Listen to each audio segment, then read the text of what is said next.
Hello! Yay! We are live. Hi, everybody. Hi. Welcome to another episode of the Bearded Men of Real Estate Show. I'm Ray. Say hi, Dan. Hi, Dan. And this is Dan, and both of us are Bearded Men of Real Estate. You might notice a slight change in the format. First, like there's a blown out wall behind me. No one would have seen that, Ray. You don't need to mention that. Oh, it's cool artwork for the new office, actually. Yeah, that's not real. That's actually an art piece that looks like it's a blown out wall. I'm actually on a green screen. And if you look really close, I've just and that's what he chose. In a new construction type of environment. And this is what we're going with. So no, thanks everyone. Ray's under construction. Yeah. Oh, I almost ended the broadcast. Almost hit the wrong button. Oh. If you are joining the show live, you can actually comment on the show, and then we can talk about you or your comment. You might notice that we're slightly different. We're going to try some different things with the new studio coming. We have a different angle, like the camera's here, but yet most of the time I'll be looking this way because Dan, my compadre, is this way. So it kind of makes more sense if we're looking towards each other when we're talking to each other than looking like straight at the camera all the time. So we also want you to hang out. We're talking about tons of really interesting news stories to me. We're going to talk about the mortgage. We're talking a little bit about jobs, talking a little bit about the Black Lives Matter movement and the protests and what NAR, the National Association of Realtors, had to say on two fronts. I thought it was really interesting how they both addressed Floyd's death and what's going on, and also addressed the communities that are kind of going through it now with all the riots and stuff. So we're going to talk about how they kind of, it's bad to say played the both sides, but they played the both sides well. And we'll talk about how they did that. But we have some really interesting news articles. Dan, before we get into all that stuff, do you want to tell people what BMORE is actually all about?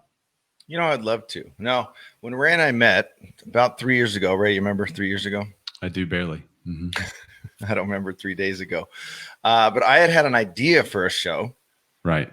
And because I am in fact a bearded man of real estate. So obviously that works out. Right. But when I met Ray, I noticed something very interesting about him. Very good looking. No, that wasn't it. Oh, okay. He actually uses a rock to comb his beard. Do you guys know that? I do. Yeah. My beard rocks.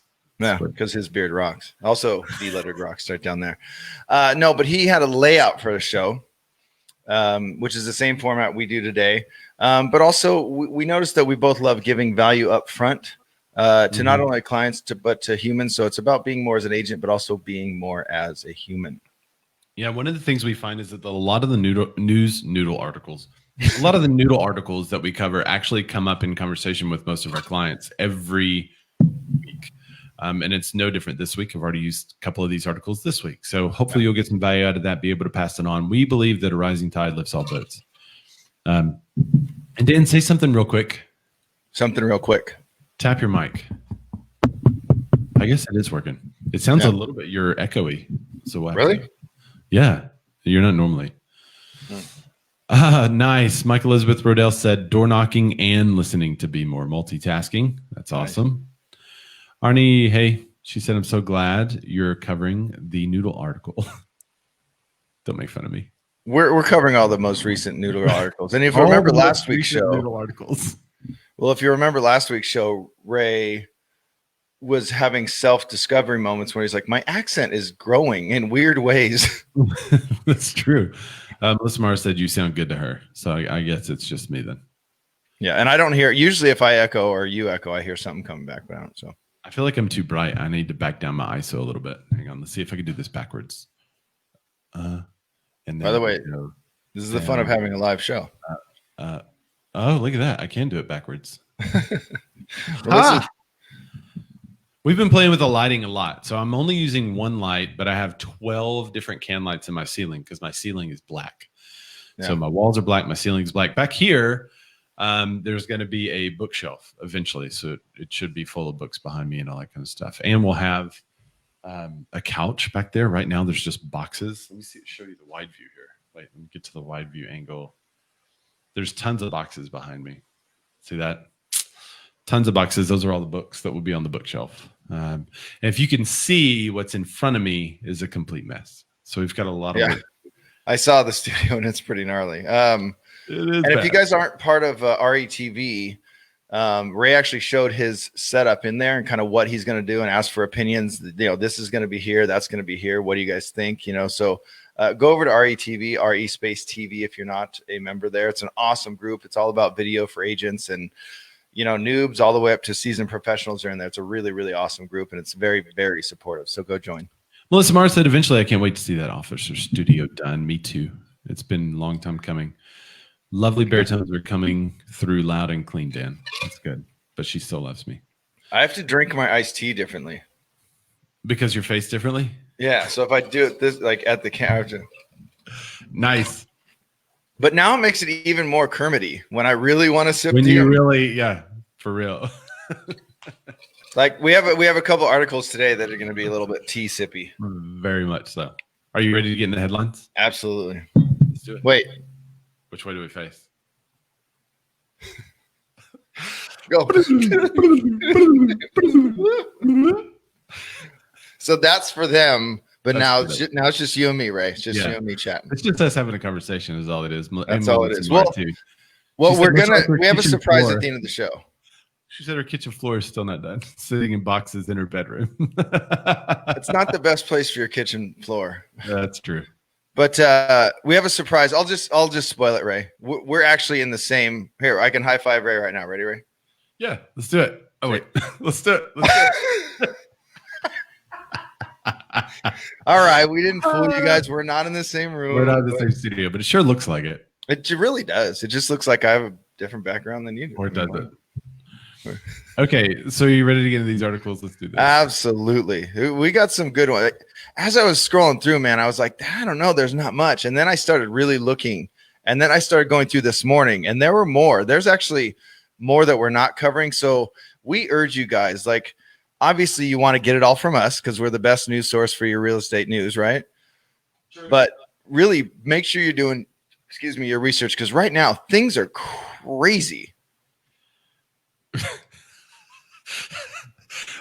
Artie Dad says, OMG, you're totally in the same room. We fooled you guys. All right, cool. I like it. All right, so let's get to this first article. It's going to be ugly, analyst says. Mortgage rates suddenly spike on a shocking jobs report. So what's good news for the economy is suddenly bad news for mortgage rates.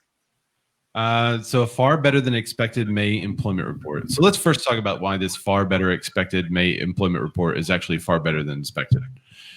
You have a lot more people going back to work post COVID-19 as governors are opening up phases. Dan, what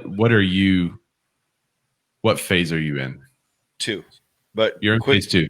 Yeah, quickly ripping through it. I think I haven't even gotten an update. I'm once we hit phase 2, I'm like, we're good. We'll be in phase 3 and then 4. We might be in 3, but we're much more open than previously.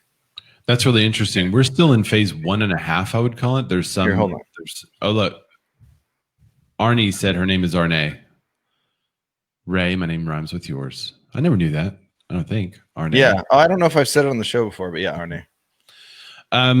We are in like phase 1.5. We're getting to 2, but I think they're going to slowly open sections of our state into 2. They're not going to open it. Melissa Mars said phase 2-ish there. Yeah, if you're checking in with us on the show, I know there's several more viewing that we can see. Let us know what phase you're in. Okay, so back to the article. Better than expected jobs rate has sent mortgage rates spiking. So they usually loosely follow the 10-year treasury. Rates have been rising this week. After sitting around a record low for the last 2 weeks, Friday, the average mortgage shopper may have seen rates on the 30-year fixed as much as a quarter point higher, according to Matthew Graham, COO of Mortgage News Daily. For those in the top tier credit and financials, they may only see an 1/8 of a point increase, but for those in lower scores, the jump could be as much as 0.375. And this is where we get the quote for the show. It's going to be ugly, he said. Today is the first time since COVID-19 market that the reaction settled down in March that interest rates truly have reason to panic. What? Until further notice, it looks like liftoff. So here they're saying that in the roller coaster, I think they even use the word. Yeah, they do. This, of course, the last word in mortgage market has been on a roller coaster ride fueled by the massive spike in mortgage delinquencies and initially confusing risk-ridden government bailout and overstressed servicing. Wait, mortgage delinquencies? Yeah, that's what they're saying. Or mortgage. It says massive spike in mortgage delinquencies. I think that's the people just not paying for a month or two that are probably paying now that the jobs report came back and everything's higher. Well, and isn't that forbearance? It's not really. I'm wondering if they're counting those who accepted the forbearance as delinquent. I mean, technically they are, yes, but they've been proven to be. But it does right? It? Mortgage bailout has been clarified with parts rewritten to help forbearance plans shrinking and mortgage companies are massive hiring. Only reason I ask is just because headlines and articles often say things a little more dramatically than they actually are. That's the reason I'm asking. Not saying there's not people missing payments, but are they just counting it as that? You know what I'm saying? Yeah. So now I posted on my page, and Dan, I noticed you posted on your page too, some mortgage rates of your clients. I did this for two reasons. Yeah. One is because most consumers that are looking at the mortgage rates aren't totally sure how all this is impacting them. So to post, in my case, my client got a 2.75. Dan, what'd your client get? 2.875. Yeah. So rates were super low for these individual buyers. And I told everyone that was commenting on the post that they should definitely check out the show to find out the details. So for mine, that was a 15-year fixed. But the other reason I did it is to see how many snarky lenders and agents would comment and say, "Oh, that must be a whatever loan type." Right. It's not the point. When an agent is sharing that on their page, they're not sharing it for the professionals that know. They're sharing it for people to ask the question. And the question is, well, what could I be approved for? And that's a good question to ask. And, absolutely. And they're not going to be able to see 2.75 and just run to the lender. And most people don't expect to hit the 2.75. So I just thought it was interesting how many snarky lenders and agents were commenting. And a couple of really good lenders were on there, and they were like, yeah, I know what you did. And a couple of good agents were on there too. But there was a lot of snark, which I thought was interesting. But yes, you can get a 2.75. There are ways to do it. You could do rate buy downs. You could do a 15-year fixed. Ours is even talked about a 2.5 with rate buy downs.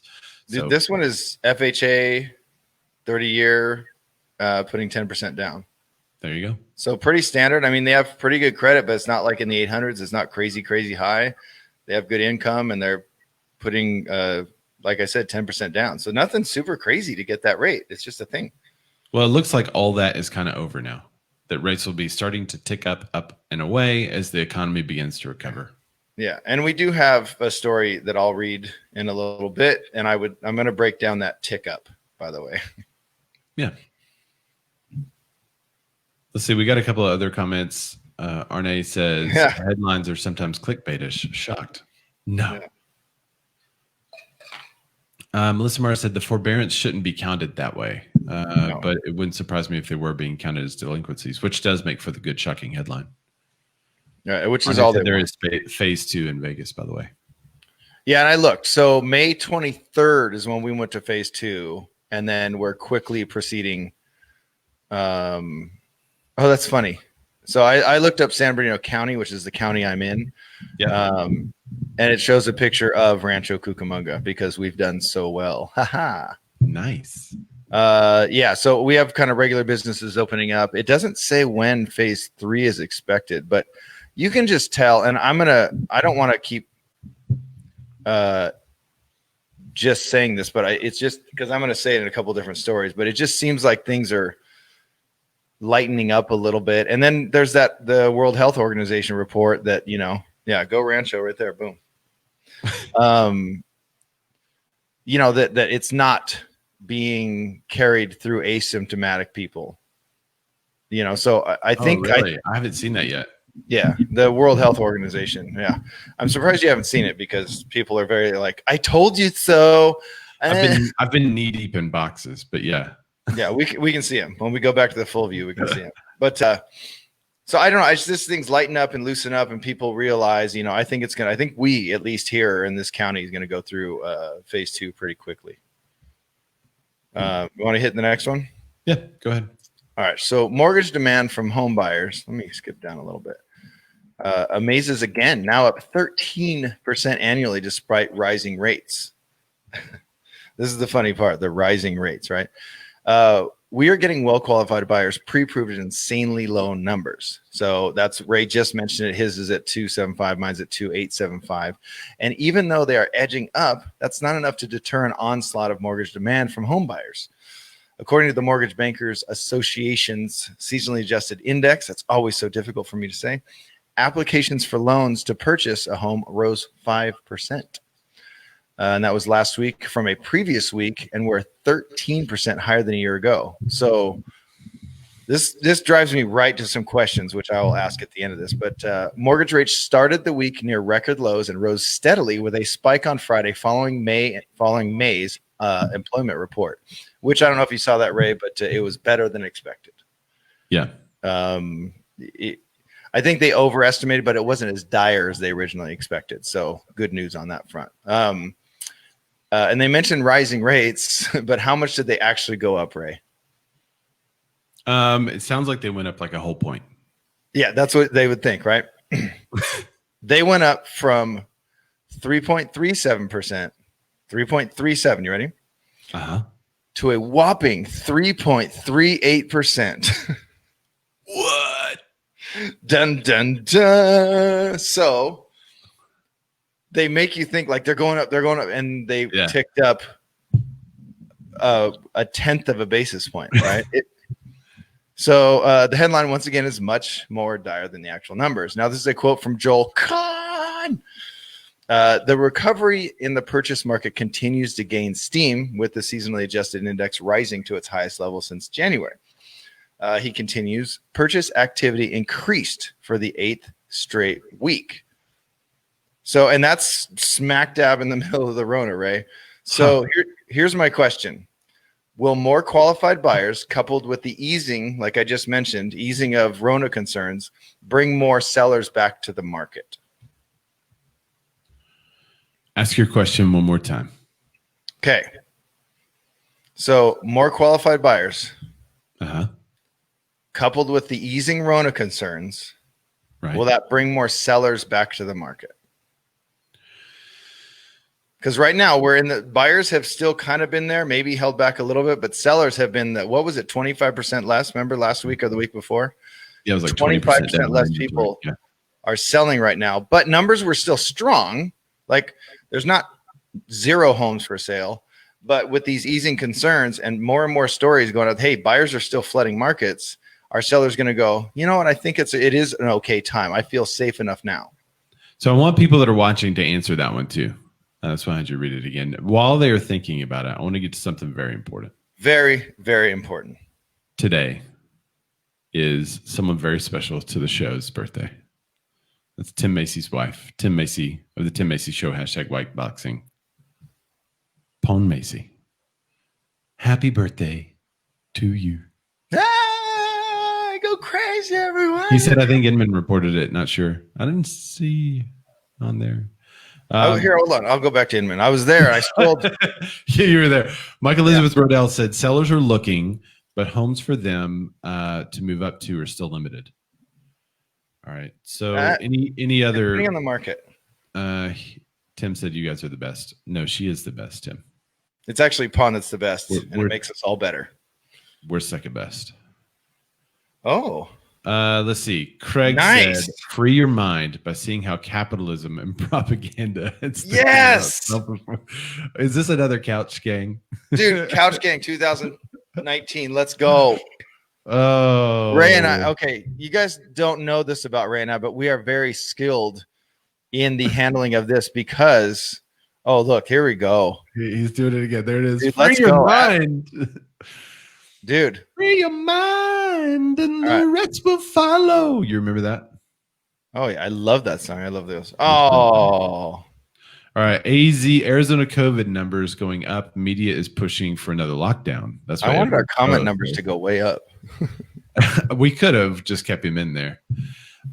So Edward, who's in Phoenix, right? Isn't it Yeah. Phoenix? Or just, so Edward's no, it's not Phoenix. No. Edward, what's your city in Arizona? You always say Wait. sunny.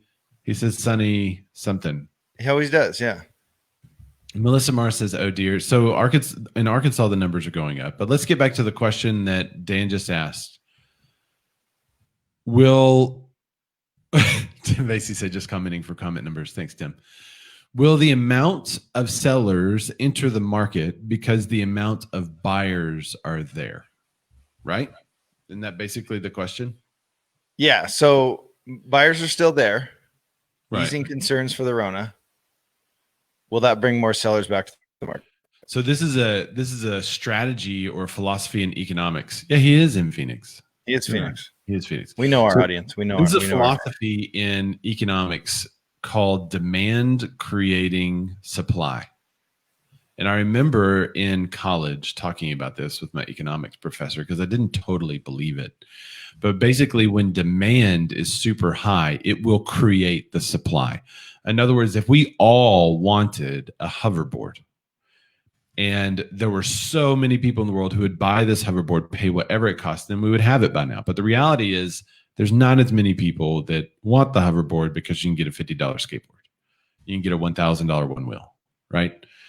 So if the demand was there, eventually the technology and everything would catch up and the item would be created. The problem is real estate tends to be limited unless it's new construction. So what we have to see, it's not that more sellers would put their home on the market. There may be some of that, but I think the real relief would come from builders building more properties so that buyers can then buy them. But for builders to be able to do that, land, labor, and materials has to adjust. So that is the crux of the matter, in my opinion, is that the reason why supply can't keep up is because builders can't provide what people are looking for in the price ranges people are looking for it. Right. Kevin said, Kevin Benzinger, that doesn't hold true for toilet paper. Well, it did. There was just a delay. Right. So if you go to any stores right now, like any of the Costco's or Sam's or Walmart, their stock of toilet paper is through the roof because they met the demand and now there's no longer demand. So now they have a supply side increase. Now toilet paper. And that demand was a very quick spike, right, Ray? Right. It was a super fast spike. This demand has been building over time and now it's here and it's been here for a long time. We've been struggling with inventory issues since fall of 2016. So it's been here for a while. And I think the problem is not that more sellers aren't going to sell.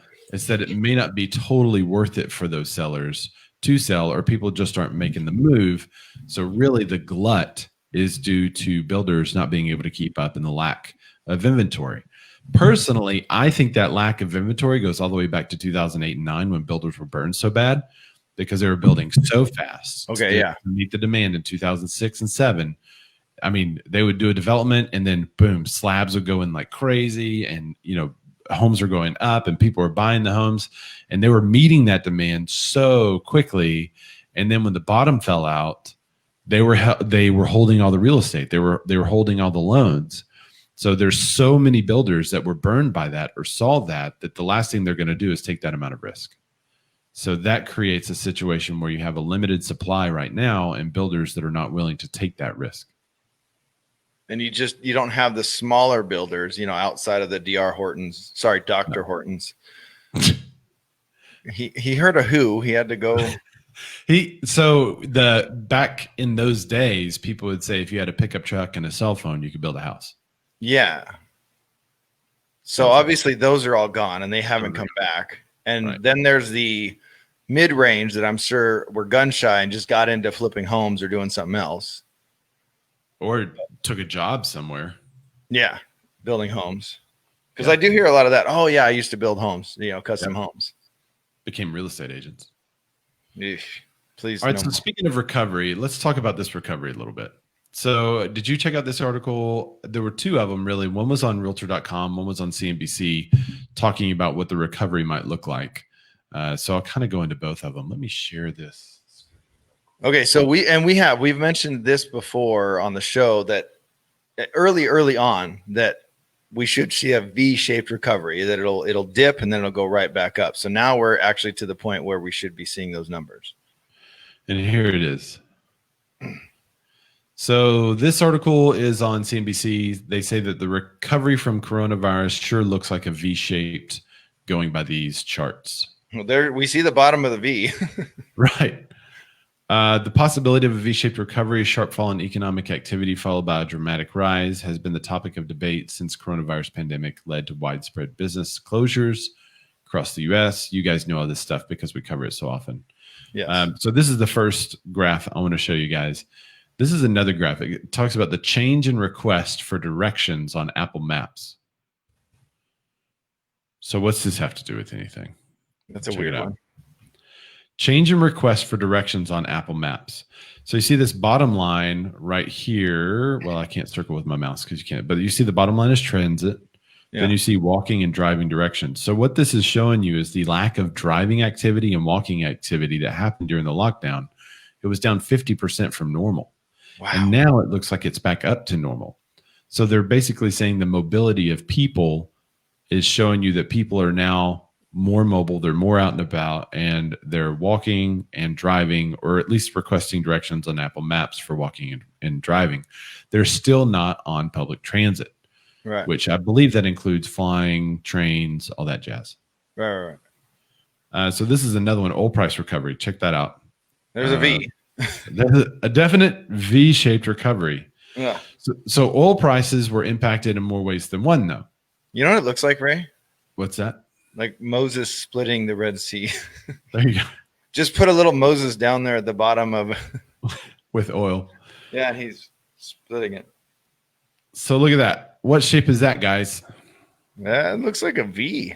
It looks like a V. So some have called for a W recovery, but from what I see, that looks very much so like a V. I mean, I could see a weird W there. And then this last one, I think this is the last one. That's a V. Making up lost ground. So this one was the NASDAQ. This one is what is this? Oh, the S&P 500. S&P, yeah. So this is all sorts of different facets of our economy. Right. So also looks like a V, kind of WE. And then so those were the charts. We've been talking about V or U-shaped or W-shaped recovery. It looks a lot like a V-shaped recovery. When you look at the non-farm payrolls, change in previous month, you can see that obviously, I mean, that's a huge shift. It's especially so quickly. Everybody's going back to work is sure what it seems like. Well, this is like V, V, V. They're all V. Yeah. V, V, V, V. They're all V.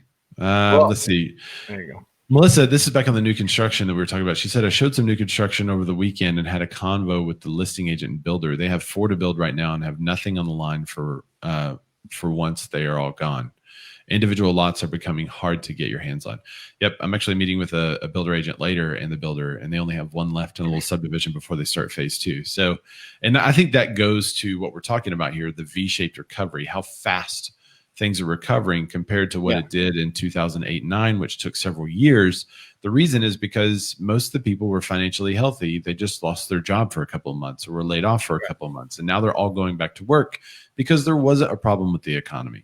The economy was moving so well that it took the impact of COVID and now seems to be doing very well. My question, how long will it last? Is this something because a lot of people just now got their $4,200 check or $4,400 check, whatever it is, and they're spending it on stupid stuff? Yeah. Is this something that's happening because people's payroll protection stuff, the PPP loans came through and now they're having to hire? So there's still a lot of questions that will gauge the long term. But if it's not down in another couple of months, if it continues on this trend, then I would say it's a full recovery. Yeah. Well, that's what I was going to say. We keep mentioning the word recovery. We have to remember we're at the beginning phases of this now. So things are we flatten the curve. potentially, hypothetically, theoretically. So we're just starting to turn the corner on things. People are going back to work, and you're already seeing that it's a V. Right. If it were going to be signs of a W or a really or more of a 45-degree angle, there would be less of a V. And all these stats that Ray's showing is a V. So this is something that I wanted to bring up too, and Dan, I'll leave you on the screen for it. It's just really quickly because we talked about this at length. I feel like last time we were, I guess that was last week. It feels like forever ago. But the economy gets a boost that could lead to higher home prices and more bidding wars. Which is we're in the middle of that right now. Yeah, this is an article from Realtor.com, and I think it just backs up everything that we've talked about. The unemployment fell, and then it gets better, and now let's see, it's shaping up to be a hotter than expected summer in the housing market. And what they're believing, and this kind of goes back to the last two articles we were talking about, but what they're believing is that due to the economic recovery and the low inventory, home prices are going to rise again. We haven't seen them go down. Right. We just put one into escrow $30,000 above asking. Wow. Now that's not to say it wasn't worth the 30,000 above, but we priced it. We priced it aggressively. Our seller wanted a quick sale, but we didn't expect 30K above. We expected 10 maybe. Wow. So prices haven't dipped. There's less inventory and the same amount of buyers means what? That's going to be more buyers for less homes. It's the supply and demand thing you mentioned. So. Well, one of the ways that you can be assured that the economy is doing well is when agencies still get to sue each other and it makes the news. Yeah, but it doesn't make the news. That means there's other economic information out there that's far more important. But it looks like we've turned the corner. Well, remember for 2 months, right? Every single story was run. So it's nice. I know it's still a thing. I know it's still concerns. And I know we still have to be careful, but it's nice to know that Compass is still getting sued. If you're not a Compass agent, I guess, right? Yeah, I mean, for me. But anyway, so to recap. I would love to hear the opinion. If you're a Realogy or a Compass agent and you're watching the show, we kind of want to know what you think about this kind of stuff too. Adam Johnson chimes in. He says, hot to me is more sales. I think the number of sales will go down. I've offered 30K over on a 190K house and we didn't get it. Wow. Yeah. And we actually hit numbers last week and sales are down. The number of sales are down, but that's because there's less sellers. It seems pretty. Yep. All right, go ahead.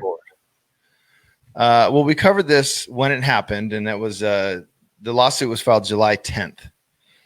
So the incendiary lawsuit that Realogy filed on July 10th of last year accuses Compass of quote unquote illicit business practices and quote unquote predatory poaching and attempts at price fixing. Realogy's explosive lawsuit against competitor Compass is still alive after a New York State Supreme Court denied the latter's motion to dismiss the complaint and attempt to compel the two sides into arbitration concerning certain claims in the lawsuit. Now, this is a quote. Open and honest competition in our industry is something we take very seriously, and we are pleased that the New York court last week agreed that our stated claims against Compass were viable and that we should move forward. And that's from a spokesperson at Realogy. Compass was seeking to settle the suit through arbitration due to Corcoran, a subsidiary of Realogy and a firm at the heart of the allegations, which, by the way, we have more on Corcoran in just 1 minute. So hold tight. Yeah, we do. Way worse than this funny lawsuit. So this is really interesting. So Realogy's happy that they're being allowed to proceed. Compass this is a quote from a spokesperson at Compass. Compass strongly believes in the real estate industry's ability to settle disputes of this nature within our respective trade associations, which is why we are pleased with today's outcome. So both sides are happy, right? Interestingly, I can't Compass tell. Was trying to settle. Yeah, I mean, Compass was trying to settle, so I don't think they'd want to continue, right? So it doesn't seem like I think it seems like, honestly, they would want this to go down. I think we're cool. I think that's a show. Right. Exactly what I thought when I read that second quote. That's why usually I like to have one quote in there so we hear from experts. Right. But this one needed the two because it's interesting to hear that both are happy about it. You'd understand why Realogy's happy because they're being allowed to continue. But then Compass is like, no, dude, well, we're happy then. Fine. We're happier than you are. Like, no, we're happy. No, we're happy. No, we're happy. No, we're happy. It's you versus you. Okay. So we have another article. I just say we jump straight to it. You know, we want to cover a little bit of what's going on in the industry so you guys know what companies are doing. But of course, you guys know what happened with Floyd, and you've seen the news and you've seen the riots, and hopefully it hasn't been as tasteless as some of the previous things that we've seen. I've seen a lot less of agents being tasteless, which I'm happy about. You know, usually I get sent a lot of stuff. Like when COVID happened, there was a lot of like pretty terrible ads that went out. And I think maybe a lot of agents learned their lesson and are just shutting up. So that's good. Yeah, there's one guy that didn't, of course. And I have not seen this one, so I'm curious to see what he did. Well, this article is on Inman. And of course, they're one to, let me bring it up here. My cat bumped my camera, so that's cool. That's okay. My electrician is texting me on the thing that I'm using to display this article, so you might see that. Go away. All right, so Corcoran, right? Isn't that how you say it? Some people are saying Cochran, but that doesn't look like it's Corcoran. I'd say Corcoran. Corcoran fired an agent over alleged racist marketing. So Joseph Swedrow was based out of Miami area. Office was terminated after reportedly suggesting consumers move to Florida to escape unrest in New York. I'm judging him so hard right now. So judging. So he was fired this week after reportedly sent marketing emails that alluded to a recent racial unrest in New York City, suggesting real estate consumers move south in response. Let's see. They told the real deal, which is where Inman got it. So we are the fourth on the list here. So he's been swiftly disassociated from our firm. So the only reason I wanted to bring this up is just be smart. Don't do this. What did he do? He sent an email telling, I guess he targeted New Yorkers in a database or something, that, hey, based on all these race riots and stuff, maybe you should move to Florida. Oh. Yeah. So, and it says allegedly, I should say. So here's the other thing. Racist marketing is what it says. So it's been alleged that was racist. Yeah. The email reportedly included the subject line, looking for change, and asked readers if they wanted chaos or comfort. Ooh, okay. Now we're getting a little closer. Mm-hmm. Yeah.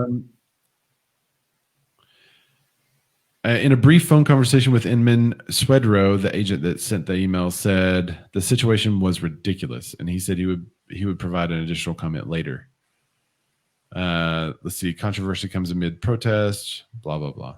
Swedrow told the real deal that the campaign was meant to get attention to connect him to New Yorkers that might consider moving to Florida, a place he described as quieter and calmer, which has riot. Oof.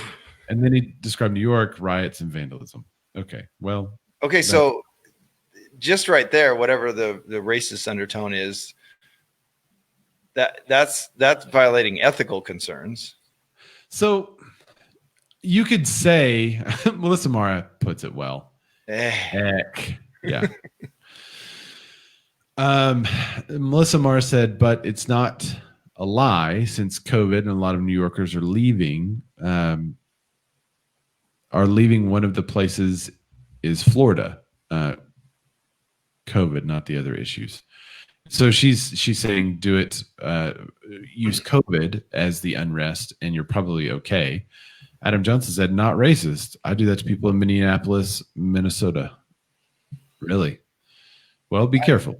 Just be careful. So here's because I think there are undertones there for sure. But what you really it's just tone deaf, man. It's not appropriate to everything that's going on. He may not be a racist, and he may not have meant any kind of racist undertones. And it may come out later that it was proven that there weren't racist undertones in what he was marketing, because he was targeting everybody and because he never mentioned anything about it. But at the very least, it's not a smart move. Right. It's just not wise at this moment to market in that way. Now, could you have sent a marketing email showing the beach at Florida and talking about relax and be at rest and peace? Yeah, you could totally do that. But when you contrast saying, would you rather live in the chaos you're in now, or do you want this comfort? That's not wise right now. That's not a wise marketing scheme, I would Not say. at all. It's the same thing as, remember when, what, a week or so into the Rona, you saw a lot of agents saying, are you tired of, the person you're quarantined with?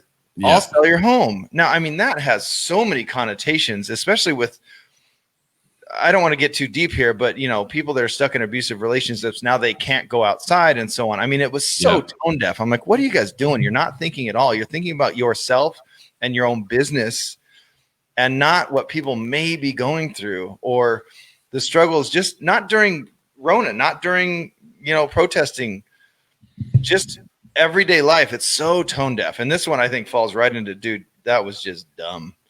Yeah. And that's what I think. So I think there's problems on both sides of this aisle, actually. Corcoran should have said, hey, we're firing you because that's a completely tone deaf message. Yeah. Or you should find another brokerage because this message is not in line with our core values. For them to come out and say he's racist, now he can come out and say, I'm not racist. I'm going to press charges against you because that's defamation of my character. Wait, did they say it was racist, or just it's not? What did they say? They called his remarks racist. Oh, okay. Yeah. See, they should have said what you're doing doesn't align with our core values. Yes. And then we don't want to be partnered with you any longer. Right. And then let the public. That would be fun. Nobody would have even picked it up as a story. Yeah. But then they came out with a statement saying we don't align ourselves with any racist. Well, now he's got a case, because if he can prove that he's not racist, now you're going to pay him money because you've defamed his character. Yeah. And made a national news story. Now you have to prove the intent. So anyway, I just think they handled it wrong. They should have handled it slightly differently. I think they could have done a little bit better with that, but he definitely shouldn't have. There's other ways to market than that right now. That would be just, I mean, yeah, like you said, look how beautiful it is here right now. Yeah, just send a picture of the beach because nobody's on it. There you go. You get a great picture. Done. Actually, I think everybody's on it. Somebody showed a picture the other day of a beach in Texas, and there was like traffic a mile long, and the rows were 3 people deep, and nobody cares about COVID anymore. Melissa Marr said, I'm not saying to use COVID and not the unrest. I'm saying that people are leaving for Florida, are leaving New York for Florida before because of COVID. Snowbirds are making a full-time thing now. It's still a crappy way to market either way. Yeah. And we kind of covered that with Hudson last week, who's in Florida. Yep. Dusty Martin. Hey, thanks for commenting. She said, I have to admit a lot of the nonsense, compact living, high taxes, higher crime, awful weather has people flocking to Arizona. A lot of our snowbirds just never go back to the cold states now. Yeah. We're getting a lot of people moving into Arkansas. I've had several friends come back to Arkansas that their jobs have changed in a way that they can work from Arkansas instead of having an office in New York. But at the same time, I'm not out there saying, yeah, man, it's terrible there. Y'all should move here. Right. Now, for me to say, hey, this is the natural state. It's super peaceful here. We've had great peaceful protests. Everybody's been able to exercise their opinions, and it's been really cool. So, I mean, that's because of that. I think this is a great place to live. But I'm not saying don't live where you are now because of racial tension and quarantine COVID. That's not a smart marketing move right now. And that's what he 100% inferred. And by the way, I want to see the email. I haven't seen the actual email. Nobody's got it. I want to see the actual email and see what it said. Well, the first part of it was, okay, he's encouraging people to leave during a time of unrest and the Rona. But then he kind of hammered down on it, which was, again, super distasteful. By the way, can you put up the most important comment of the show, more than Pon's birthday? Hi, Dan. Hi. What? Hold on. What happened? Where are you going? Jeez. full on brawl. Just full on cat. Your cats? Right? I could barely hear it. You got a good mic. That's good. Dude. Yeah, it works very well. Just it pulls out the dulcet tones in my voice. Oh yeah.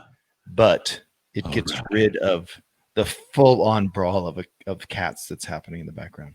All right. We have 10 minutes and 4 articles. Oh, yeah. On today's episode of ASMR with BMORE. Yeah. Oh, it's so nice. As you drift off to sleep. You You know what I'm going to say, Ray? We are multi-talented. That's what I'm going to say. Oh, this is hilarious. Dusty Martin said he waved, so I waved back. Forgot I wasn't on video. Well, hi. She went, hey. Oh. Hey, how are you? Are you doing well? Yeah. Good. Nice to see you. Yes. Well, this is the new thing about the show is I can interact with you guys right here. And yes, I can see you all behind the camera now. So, well, this is where I said WTF is happening. yeah, who knows? All right. All right, let's go. All right, NAR urges, I'm going to rip through this one quick. NAR urges Congress to pass emergency rental assistance for housing providers. Okay, so this one's actually quite interesting to me. Ahead of a hearing by the House Financial Services Subcommittee on Housing, Community Development, and Insurance on Wednesday, that is a very long title. The National Association of Realtors is urging Congress to take action on emergency rental assistance, both for renters and the owners of their housing, which we've covered a lot, Ray, where this isn't just going to affect people that can't pay rent. This is going to affect the landlord, the owner of the properties. If you have a big portfolio like we covered last week, this is going to cover or affect a lot of things. Although many states have enacted eviction moratoriums during the Rona, some have been lifted. So here's a quote in a statement from NAR.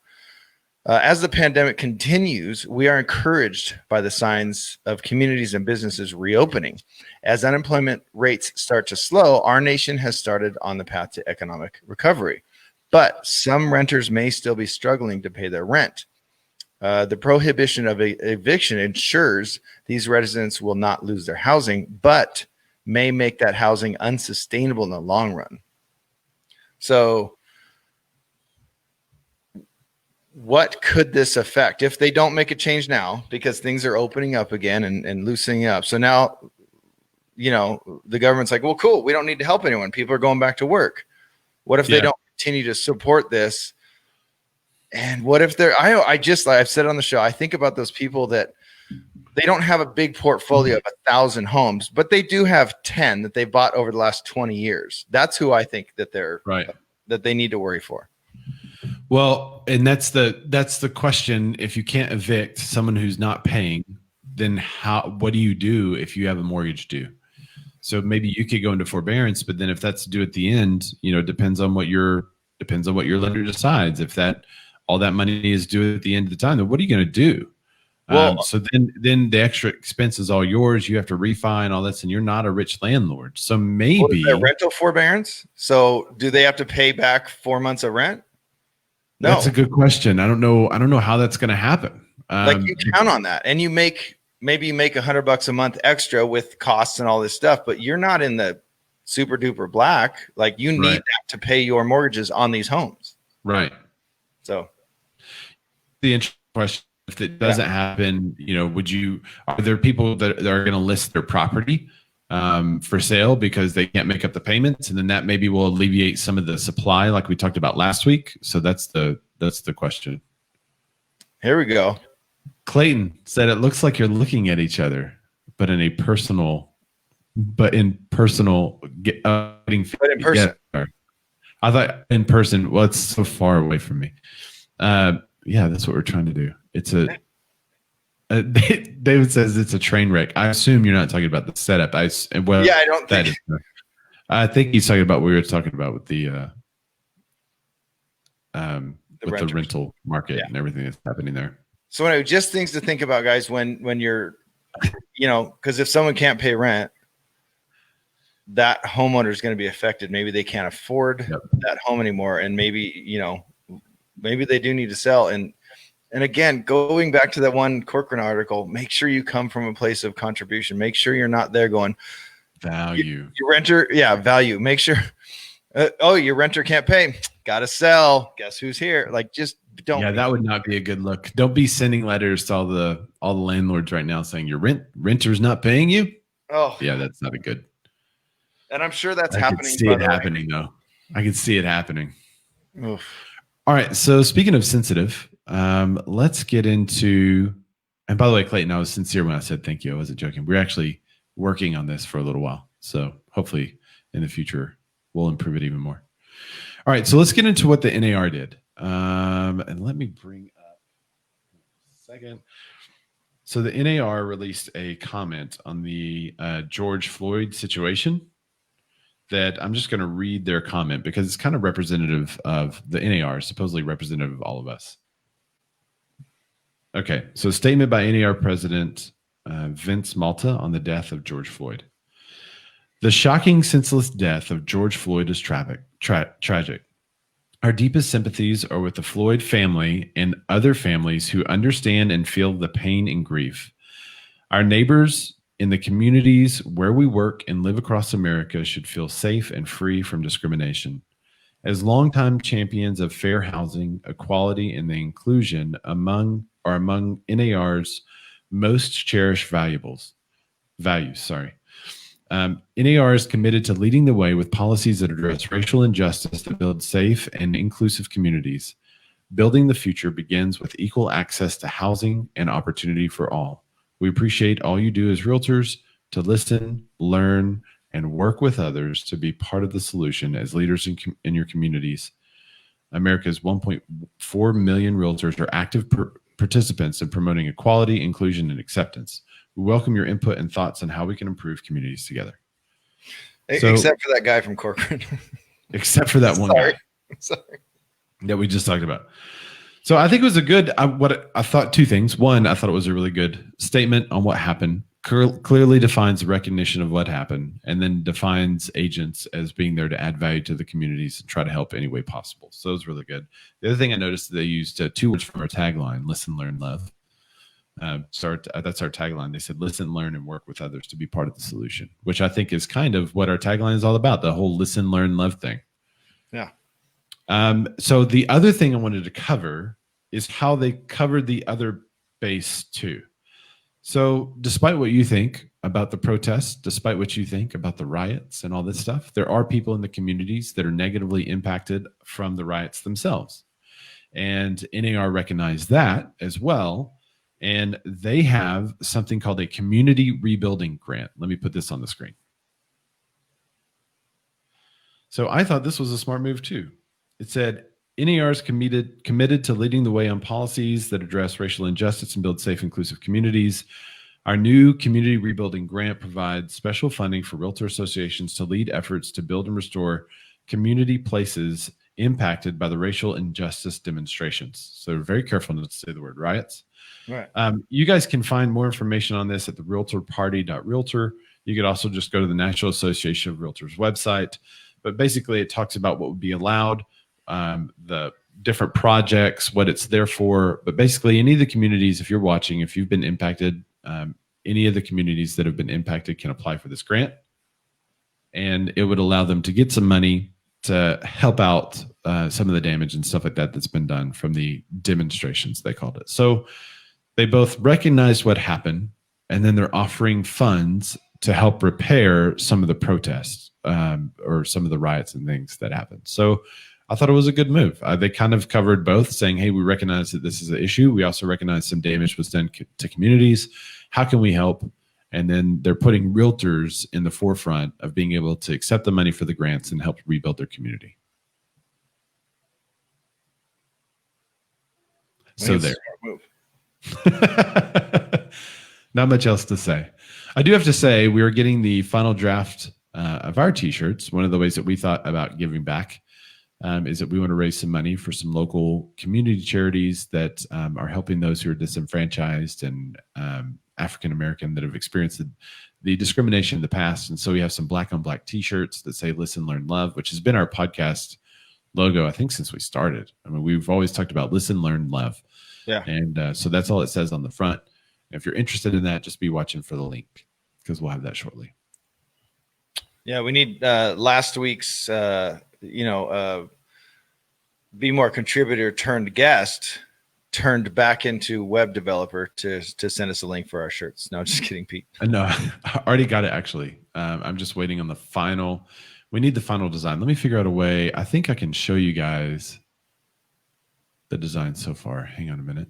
And yeah, we showed it on the show last week. And by the way, I hadn't seen it, so I love them. I think it's a great idea. And our vast amount of fans around the world will definitely step up and help in this cause, won't they? Yeah, Mm-hmm. I think so. This is when I look at the camera to really drive points home, Ray.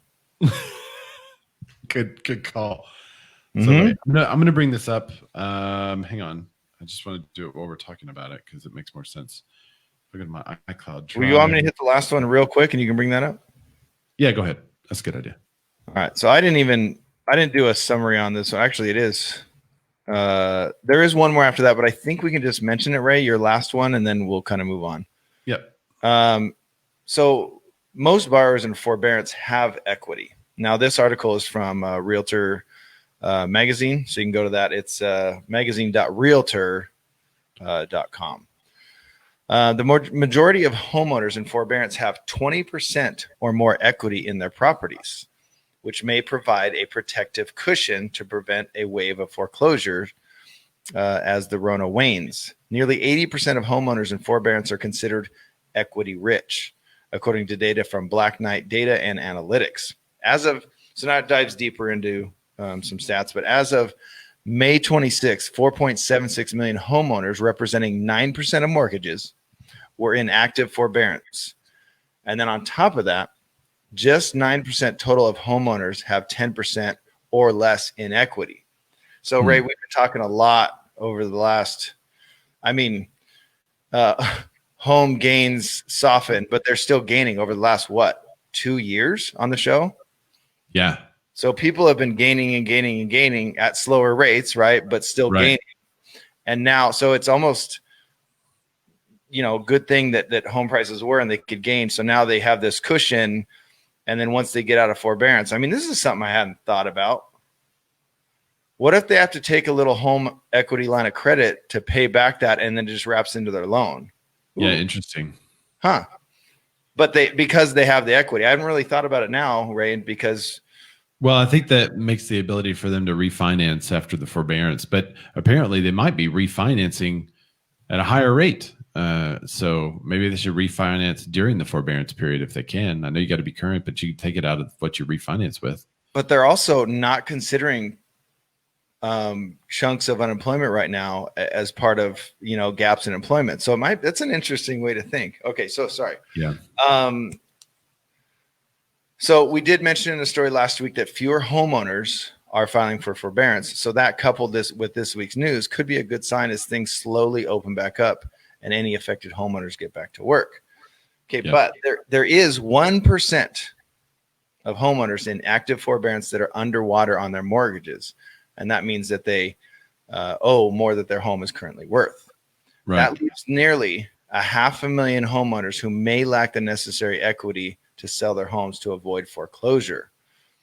So while that's not great news for the 1%, but still, you guys can be there if you've done a short sale or for, to keep them out of foreclosure. If you've done that before, you can be there to help these clients navigate these rough waters. But overall, Ray, 1%, it's not as gnarly as we thought it might be.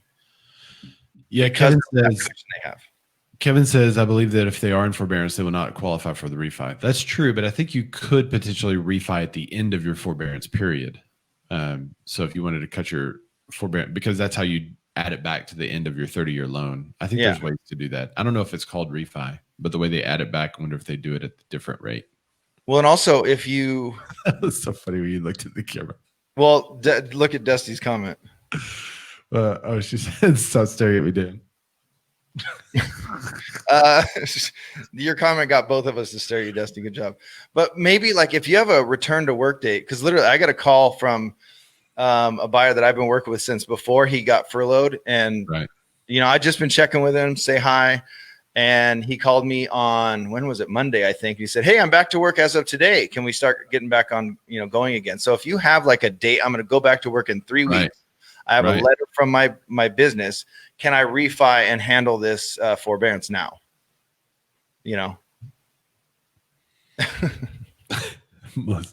Please keep staring, Dan.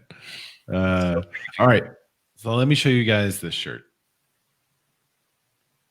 I just did a creepy stare to the. Oh, I love it. There you go. So we changed it a little bit. We made the text longer. Yeah.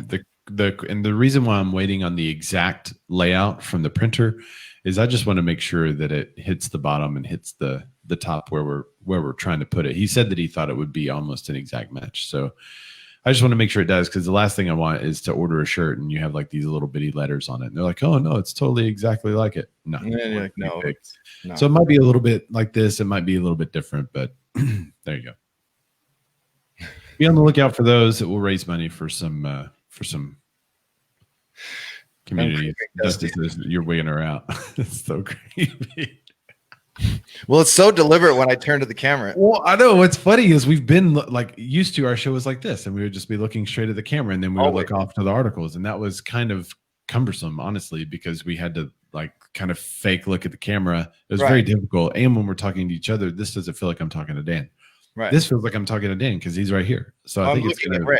Well, we're in the same room. All right, high five, Ray. We're in the same room. Wait. No, other way. There you go. See? Oh, wait, hold on. You heard it, right? Yeah, you heard it. See? It was just a little delay. Sorry, the internet's a little slow where Ray is. So, all right, so I got one more article to hit, and then we'll sign off here. So Zillow offers resumes buying in 6 more markets, noting traffic for sale listings is up 51% from a year ago. Now, this one's interesting to me just because they've shut everything down. All of these iBuyers and all these had shut everything down and Redfin laying people off, which Fresquez, I don't even, by the way, I don't even know. Have I ever asked if I'm saying his last name right? I don't even know. But David's back with Redfin, so they're bringing people back. So this is another sign of, I mean, we're not big Zillow fans, but it's nice that things are starting to return to normal. Yes. It's nice that our industry is being reattacked again like it used to be. Yeah. Feels right. For the last 3 months, Ray, I haven't felt attacked at all, and it's been kind of nice. So, it's whatever. Real nice that things are returning to normal. Yeah. Okay, so this is a quote from him. It says, our goal at Zillow is to help people navigate what can be a stressful and complex process. And with Zillow offers, give them a way to skip over a lot of the hassles and challenges of selling a home today, said Zillow President Jeremy Waxman. People still want and need to move. This is another quote. With new digital tools and health protocols, Zillow offers can help people safely unlock the next stage of their lives with greater certainty, control, and convenience. And more charges. I'm surprised he didn't talk about opening the door to their new opportunity with his unlock.